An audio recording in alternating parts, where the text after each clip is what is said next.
Hello class. आज आप लोग का अगला पाठ है 3.2 अकेली। इनके जो लेखक हैं उनका नाम है मनु भंडारी। सबसे पहले हम उनका जीवन परिचय देख लेते हैं। मनु भंडारी जी का जन्म सन 1931 ईस्वी में भानपुरा मध्य प्रदेश में हुआ। चर्चित स्त्री रचनाकार के रूप में इन्होंने बहुत सी कहानियाँ लिखी जो 8 संग्रहों में संकलित है। उनकी एक कहानी यही सच है पर हिंदी में फिल्म भी बनी जो बहुत लोकप्रिय हुई थी। उन्होंने कई उपन्यास भी लिखे जिनमें महाभोज एवं आपका बंटी विशेष उल्लेखनीय है। ये जो आज इनकी जो आज की कथा है, सुप्रसिद्ध कलाकार जो मनु भंडारी हैं, वो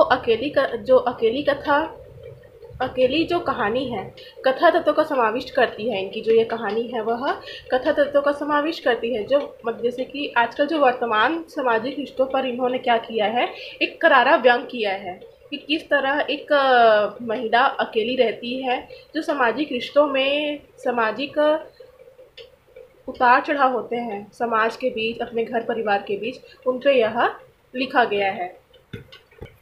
इस पाठ की नायिका का नाम सोमा है। सोमा बुआ नाम से इस पाठ का नायिका का नाम रखा गया है। सोमा बुआ बुढ़िया है, सोमा बुआ परित्यक्ता है, सोमा बुआ अकेली है। सोमा बुआ का जवान बेटा क्या जाता रहा, उनकी अपनी जवानी ही चली गई। यहाँ पर सोमा बुआ है, सोमा बुआ का बेटा क्या है, ख़त्म हो जाता है, उसकी मृत्यु हो जाती है। तो अब किस समान सी बात है, कोई भी औरत का जब पुत्र ख़त्म होता है या उस पुत्र वियोग में क्या करती है, वह उसकी जवानी भी चली जाती है। अब दुख में रहकर, शोक प्रणाना, ये सब में रहकर क्या है, उनको अपने रूप श्रृंगार इन सब में ध्यान नहीं रहता। ठीक है, तो यहाँ पर सही बताया गया है कि सोमा बुआ का जवान बेटा क्या जाता रहा, उनकी अपनी जवानी ही चली गई।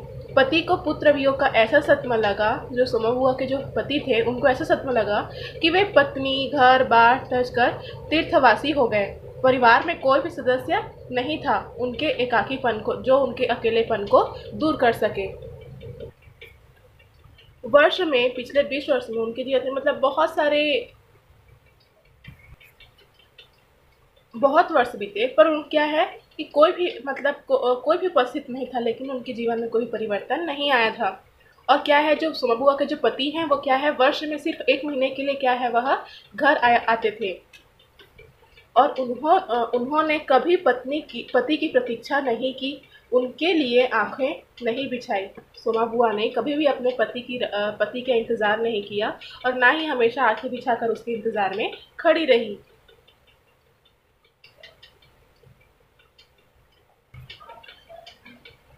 देखो इसमें यहाँ पर क्या बोल रहे हैं, जो सोमा बुआ थी, सोमा बुआ के जो पति हैं 1 महीने के लिए क्या कहते हैं, घर आए हुए थे। तो उसी को यहाँ पर बोलते हैं कि आज का सोमा बुआ के पति आए हुए हैं। तभी क्या होता है, जो सोमा बुआ के पति सन्यासी जी क्या है, वर्ष में 1 माह के लिए घर आते हैं। वे घर आए हुए हैं, पति पत्नी में कुछ कहा सुनी हो गई, कुछ लड़ाई झगड़े हो गए। तभी बुआ आंगन में आकर बैठ जाती है और एक कटोरी में तेल लेकर मालिश करने लग जाती है। और सन्यासी जी क्या है, बुआ जी को हमेशा क्या करते, कोसते रहते थे, हमेशा ताने देते रहते थे। दोनों में कभी बनती ही नहीं थी।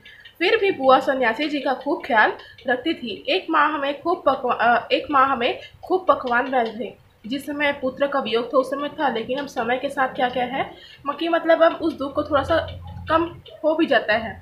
जब सोमा बुआ के जब पति जी घर आते थे तो उस 1 महीने में क्या था कि उस 1 महीने में बहुत सारे पकवान बनाया करती थी और बहुत मस्ती उड़ाई जाती थी। बुआ की अवस्था ढलती हुई है, अब उनको भी अधिक कामकाज भी तो बनती नहीं है, घर की व्यवस्था जैसे तैसे देखती है। तभी ऊपर से राधा भाभी फटी साड़ी हाथ में लिए और पापड़ लेकर आती है।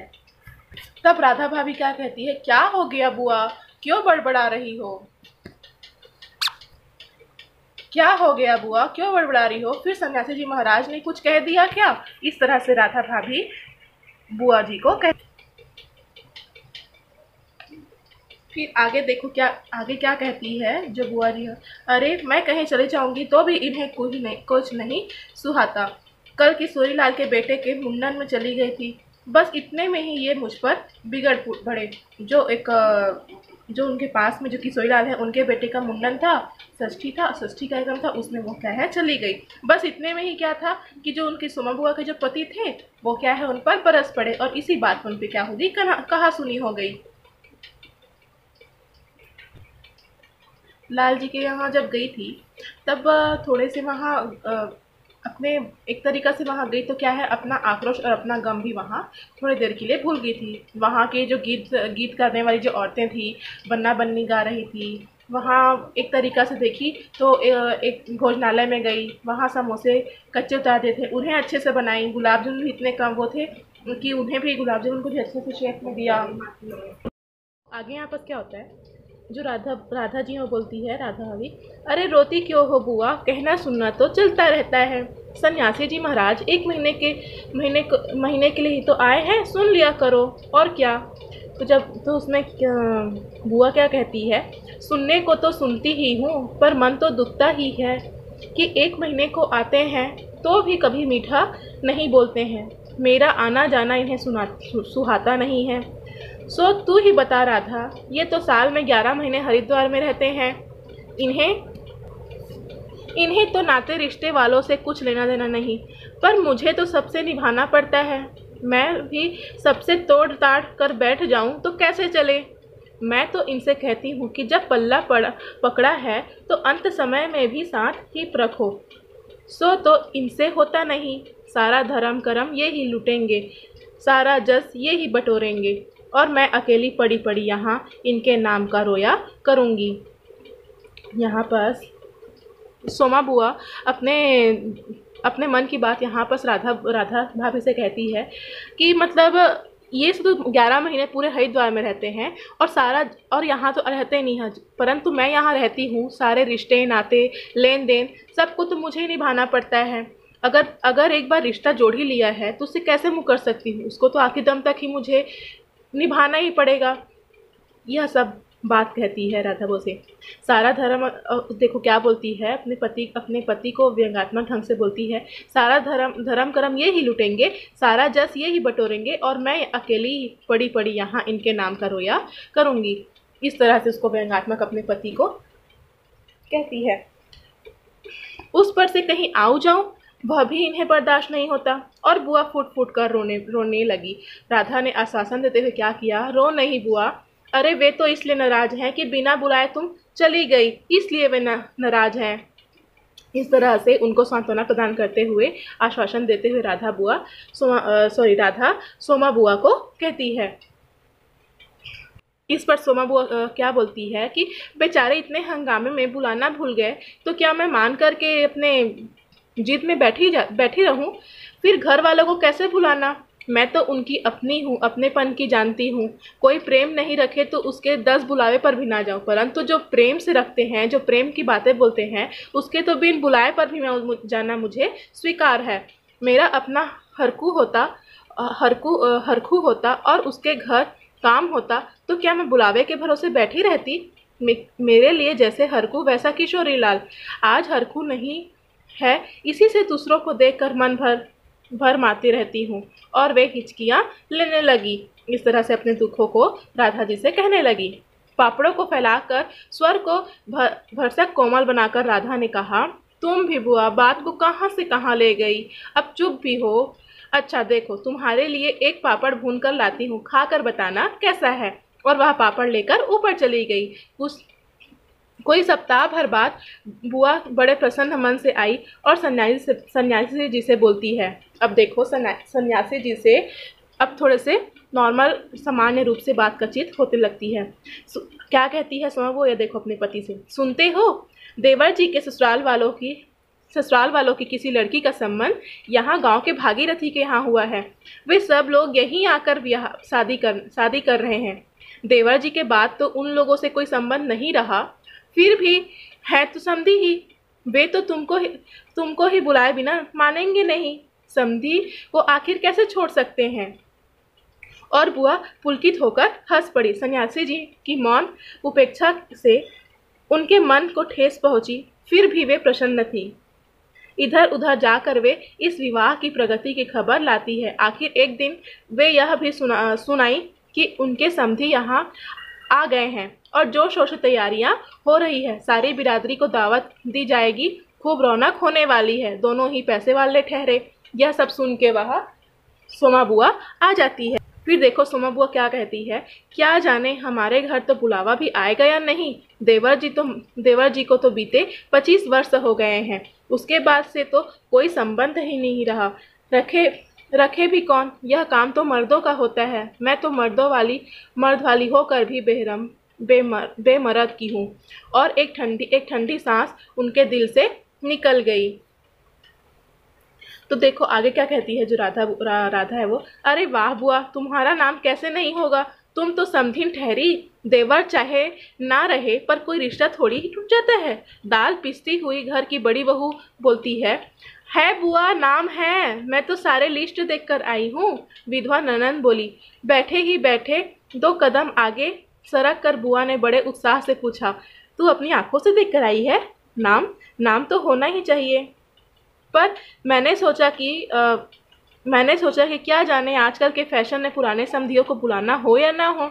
और बुआ बिना 2 पल भी रुके वहाँ से चल पड़ी। अपने आकर सीधे राधा भाभी के कमरे में चढ़ी। क्यों री राधा, तू तो जानती है। अब देखो सोमा बुआ है वो, अब उत्साह उसके मन में आ गया कि हाँ उन्होंने लिस्ट में मेरा नाम भी है ना। अब उसके बाद वह राधा बुआ के पास जाती है, राधा के पास जाती है और राधा के पास क्या बोलती है कि अरे ओ राधा, तुझे तो पता ही होगा कि नए फैशन की लड़की की शादी में क्या क्या दिए जाते हैं। समधियों का मामला ठहरा सो भी पैसे वाले, खाली हाथ जाऊंगी तो अच्छा नहीं लगेगा। इस तरह से वो अपने मन में सोचती है कि किसी के भी घर में जाऊंगी और वो पैसे वाले के घर, तो ऐसे खाली हाथ कैसे जाऊं, है ना। तो उसके लिए मैं तो पुराने ज़माने की ठहरी, तू ही बता दे क्या दूं। अब उसको राधा से सलाह मांगती है कि मैं तो पुराने ज़माने की ठहरी, तू ही बता कि मुझे क्या देना चाहिए, क्या सही रहेगा, आजकल की लड़कियों को क्या पसंद है क्या नहीं। अब कुछ बनाने का समय नहीं रहा, 2 दिन बाकी है, सो कुछ बनाया ही खरीद लाना। तो देखो राधा कहती है, क्या देना चाहती हो अम्मा? जेवर, कपड़ा, श्रृंगारदान या कोई और चांदी की चीज़ें? मैं तो कुछ भी नहीं समझू रे, जो कुछ पास है तुझे लाकर दे देती हूँ। जो तू ठीक समझ ले आना, बस इतना। फिर क्या बोलती है, बस जो मजाक है वो उड़नी नहीं चाहिए, मजाक नहीं उड़नी चाहिए। अच्छा देखो पहले कि रुपए कितने हैं। और वे डगमगाते कदमों से नीचे आई। 2-3 कपड़ों की गठरी हटाकर एक छोटा सा बक्सा निकाला, उसका ताला खोला, इधर उधर करके एक छोटी सी डिबिया निकाली, बड़े जतन से उसे खोला। उसमें 7 रुपए की कुछ रेजगारी पड़ी थी और एक अंगूठी। बुआ का अनुमान था कि रुपए कुछ ज़्यादा होंगे, पर जब 7 ही रुपए निकले तो वह सोच में पड़ गई। रही समधियों के घर, पैसे वाले समधियों के घर में इतने से रुपयों से बिंदी भी नहीं आएंगी। उनकी नज़र अंगूठी पर पड़ गई और फिर सोमा बुआ की जो नज़र है वह अंगूठी पर पड़ती है। यह उनके मृत पुत्र की एकमात्र निशानी थी, जो उनके जो मित्र जिसके कारण उसकी जो जवानी चली गई थी। एक माँ के लिए उसके पुत्र का निशानी बहुत ही महत्वपूर्ण होता है ना। तो उसकी यहाँ पर क्या है, एक उसके मृत पुत्र की एकमात्र निशानी उसके पास रह गई थी। बड़े बड़े आर्थिक संकट आए, पैसे की कमी पड़ी, लेकिन फिर भी क्या है, सोमा बुआ उस अंगूठी पर कभी भी मतलब उस अंगूठी का मोह नहीं छोड़ पाई थी।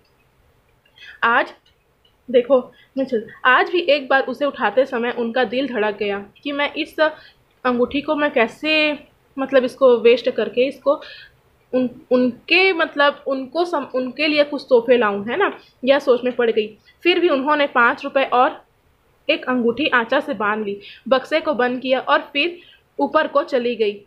इस बार उनके मन का उत्साह कुछ ठंडा पड़ गया था और पैरों की गति धीरे धीरे हो गई थी। राधा के पास जाकर बोली, रुपए तो नहीं निकले बहू, आए भी कहाँ से? मेरा कौन कमाने वाला बैठा है? उस कोठरी का किराया आता है, उसमें 2 समय की रोटी निकल जाती है जैसे तैसे। और वे रो पड़ी। राधा ने कहा, क्या करूँ बुआ, आजकल मेरे भी हाथ तंग हैं, नहीं तो मैं ही दे देती। अरे तुम पर देने के चक्कर में तुम देने के चक्कर में पड़ती ही क्यों हो? आजकल तो लेन देन का रिवाज ही खत्म हो गया है। यह राधा सोमा बुआ को समझाती है। तो सोमा बुआ क्या बोलती है, नहीं रे राधा, समधियों का मामला ठहरा, 25 बरस हो गए तो भी वे नहीं भूले, और मैं खाली हाथ जाऊं? नहीं नहीं, इससे तो मैं जाऊं ही ना, वही अच्छा है। तो जाओ ही मत, चलो छुट्टी हुई, इतने लोगों में किसे पता लगेगा कि आई या नहीं आई। राधा ने सारी समस्या का सीधा सीधा हल इसको बता दिया कि तुम जाओ ही मत। फिर आगे क्या बोलती है, आगे कहती है, बड़ा बुरा मानेंगे, सारे शहर के लोग जाएंगे और मैं समधी होकर नहीं जाऊंगी। ये इस तरह से वह कहने लगती है, नहीं नहीं, यह अंगूठी बेच ही दे। और उन्होंने आंचल की गांठ खोलकर एक पुराने जमाने की अंगूठी राधा के हाथ पर दी। फिर बड़े मिन्नत भरे स्वर में बोली, तू तो बाजार जाती है राधा, इसे बेच देना और जो कुछ ठीक समझे खरीद कर ले आना, बस शोभा रह जावे, इतना ख्याल रखना। यह सब राधा से वह कहती है सिर्फ किसके लिए, कि समधी के घर में जाए और खाली हाथ तो उसके मान सम्मान में कोई आँच ना आए। सिर्फ इसके लिए वह क्या करती है, अपने एक मृत पुत्र के एक ही इकलौता निशानी को भी क्या करती है, वह बेच देती है। फिर इधर सोमा बुआ क्या करती है, बहुत तैयारी करने लगते रहती है। उसके गली में एक चूड़ी वाला आता है, तो अपनी गंदी मटमैली चूड़ियों को देखकर क्या करती है, वह चूड़ी भी ले लेती है, अच्छी पहन लेती है। इन सब से यह सब करती है। आगे देखते हैं।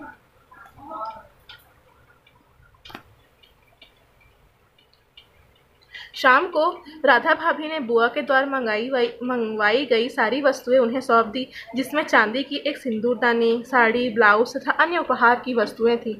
बुआ ने एक आना देकर अपनी साड़ी भी रंग डाली। पीला रंग समधियों को ऐसे शुभ अवसर पर अच्छा भी लगेगा।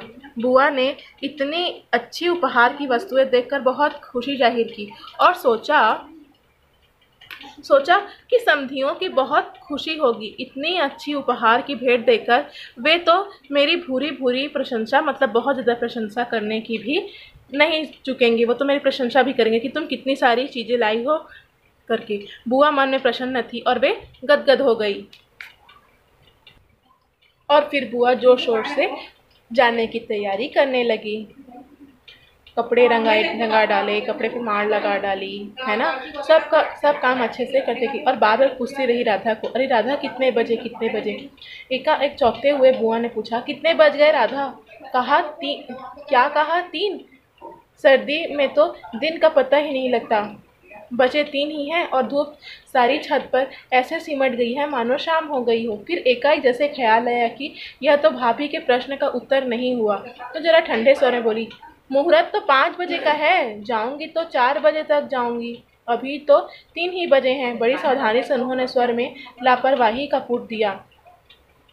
बुआ छत पर से ही गली में नजर फैलाए खड़ी थी। उनके पीछे ही रस्सी पर धोती फैली हुई थी, उसमें कलफ लगा था और अभ्रक छिड़का हुआ था। अभ्रक के बिखरे हुए कण रह रहकर धूप में चमक आते थे। ठीक वैसे ही जैसे किसी को भी गली में